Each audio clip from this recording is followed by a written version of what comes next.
Superstar Khesari Lal Yadav ji के पिता बोले मगहिया जवान को गाने का असली चोर। तो दोस्तों आखिर खेसारी लाल यादव जी के पिता मंगरू चाचा जो कि इस तरह से वो भी मगहिया जवान को बोल दिए गाने का असली चोर। तो दोस्तों आइए जानते हैं कि गाने का असली चोर कौन है, बताएंगे आपको पूरे खबर की जानकारी, वो भी पूरे डिटेल के माध्यम से। लेकिन उससे पहले अगर आप हमारे चैनल पर नए हैं तो वीडियो को लाइक कर चैनल को सब्सक्राइब जरूर करें और बिना समय लेते हुए आइए वीडियो को शुरू कर देते हैं।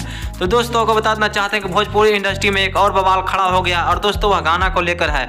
और दोस्तों को बता देना चाहते हैं खेसारी लाल यादव जी का एक सॉन्ग आया अभी ही, डढ़िया बढ़िया लगेला। और दोस्त इस सॉन्ग को लेकर काफी ज्यादा बवाल होते हुए नजर आ रहा है। कुछ लोग यह कह रहे हैं कि यह गाना जो कि खेसारी लाल यादव चोरी का गाना गा दिया है। लेकिन दोस्तों को बता देना चाहते हैं खेसारी लाल यादव जी यह गाना जो गाए हैं, लेकिन यही गाना जो कि एक बच्चा जो कि आज से 1 साल पहले भी गाया है। लेकिन दोस्तों को बता देना चाहते हैं कि इस गाने का राइटर जो कि मुकेश यादव है, और दोस्तों दोनों वह बच्चे का भी गाना यही लिखे हैं और खेसारी लाल यादव जी का भी गाना यही लिखे हैं। और दोस्तों इस गाने को लेकर जो खेसारी लाल यादव जी को बताया जा रहा है कि यह गाना जो खेसारी लाल यादव चोरी करके गाए हैं। लेकिन दोस्तों को बता देना चाहते हैं कि यही गाना को लेकर जो कि खेसारी लाल यादव जी के पिता के पास कुछ लोग फोन लगा कर बोलते हैं कि आपका बेटा जो कि इस गाना को चुरा कर गा दिया है एक छोटा बच्चा का। और दोस्तों उनके पिता जो कि वहां पर अखिलेश कश्यप को खूब ज्यादा बोलते हुए नजर आए। लेकिन दोस्तों को बता देना चाहते हैं कि इस तरह का अजलेम जो कि मंगरू चाचा जो कि बाद में यह बोल रहे हैं कि इस तरह का जो कि मगहिया जवान पर ही हमें शक हो रहा है कि वही गाना चुराया होगा। अब इस तरह का जो कि अजलेम जो कि हमारे बेटे पर थोपा जा रहा है। लेकिन दोस्तों आप क्या कहना चाहेंगे खेसारी लाल यादव क्या डढ़िया बढ़िया लगेगा गाना के बारे में? क्या खेसारी लाल यादव यह गाना को चोरी कर गए हैं? बस ऐसे ही बताइए, आप अपने कमेंट बॉक्स में जरूर बताइएगा दोस्तों।